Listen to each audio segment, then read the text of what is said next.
os organizadores, os participantes, os meus colegas de painel que me perdoem, mas eu hoje quero cumprimentar-vos a todos, principalmente nas pessoas das inúmeras mulheres que hoje estão aqui connosco. Muito boa tarde.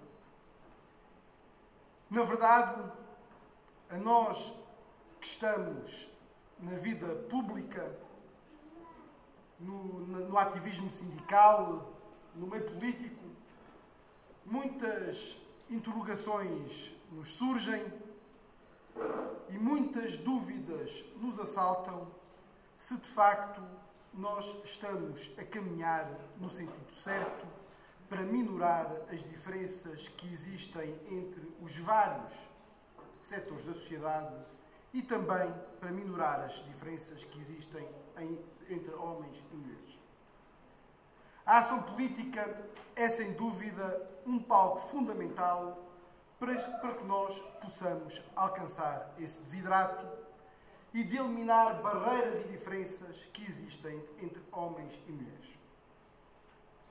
Portugal é um país cuja sua ancestralidade cultural deriva da cultura judaico-cristã.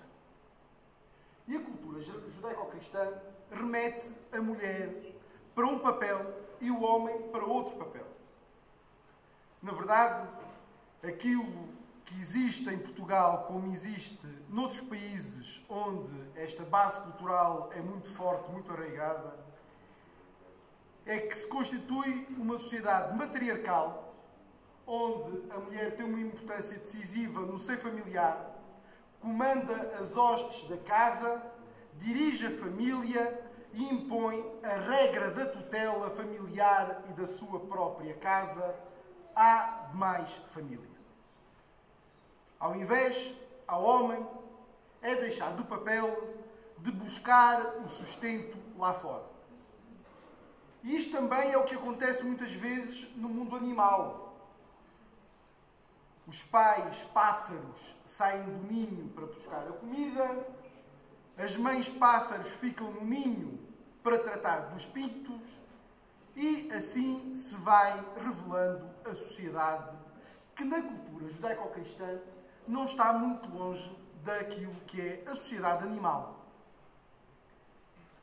Nós temos tido ações enquanto Estado, enquanto povo, enquanto organização, nas empresas, fora das empresas, na política, fora da política, para alterar o estado da arte.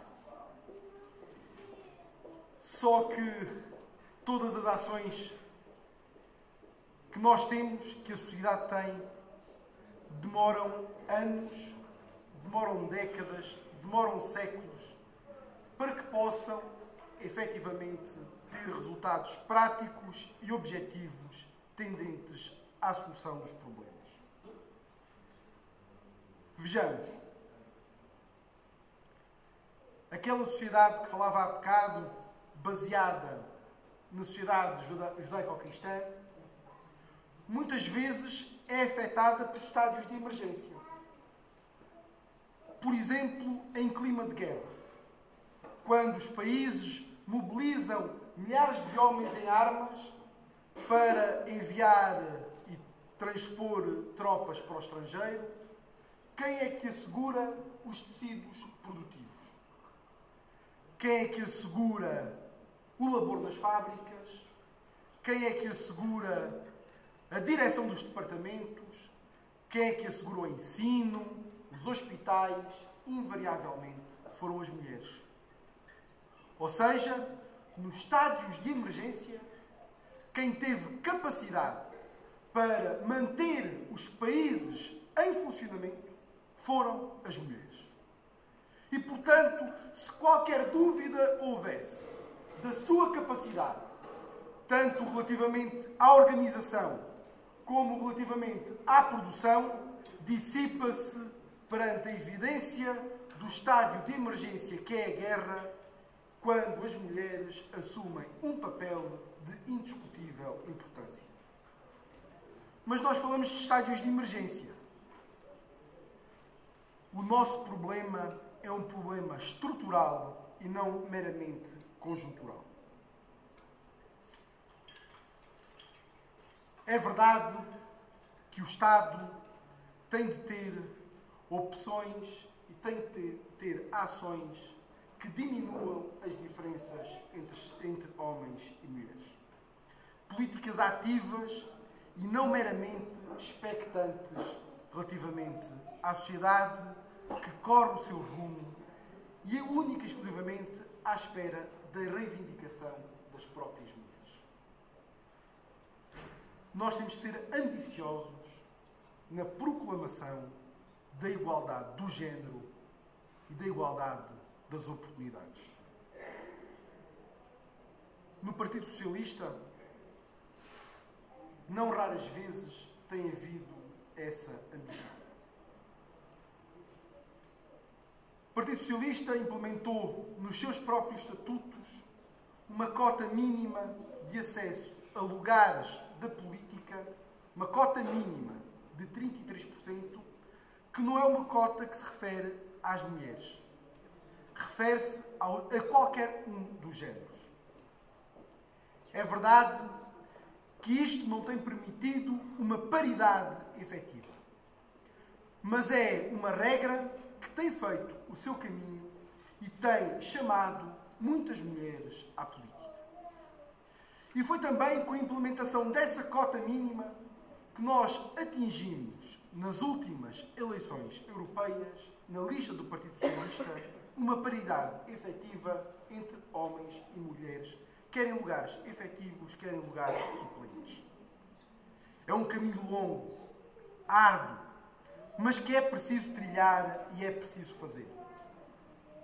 A política tem a obrigação de implementar regras que abram as portas à mulher, mas que não a castiguem por via da implementação dessas políticas ou dessas ações. Foi uma lei do Partido Socialista que abriu os direitos às mulheres de um maior período de acompanhamento da maternidade para que esse papel também pudesse ser feito em conjugação com os seus direitos, laborais.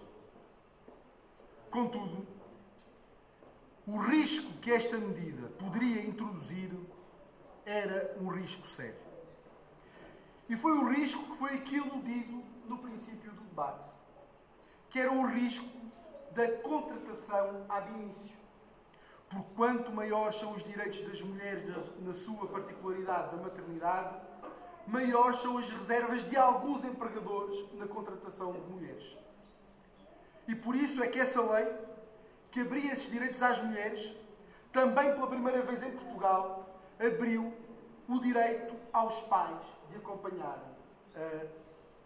num outro conceito, que é o conceito de parentalidade, os filhos que nasciam. E esse é um caminho que tem que ser feito e percorrido sempre com uma balança às costas. Com a balança de que entre uma ação que defenda as mulheres pode haver uma reação que as prejudique. E é isso e é aí que a política tem que estar. Fazendo valer os direitos das mulheres e fazendo valer os direitos que não possam ser prejudicados pela implementação de determinadas ações políticas. É nisso que nós pensamos todos os dias no Partido Socialista, em defender as mulheres, em defender os homens e em defender uma sociedade harmoniosa, porque só com homens e com mulheres é que se constrói uma sociedade harmoniosa. Muito obrigado, bem-ajam às mulheres, boa jornada do dia de amanhã, mas que o dia de amanhã não seja só o dia de amanhã, seja o resto dos dias da vossa vida. Muito obrigado.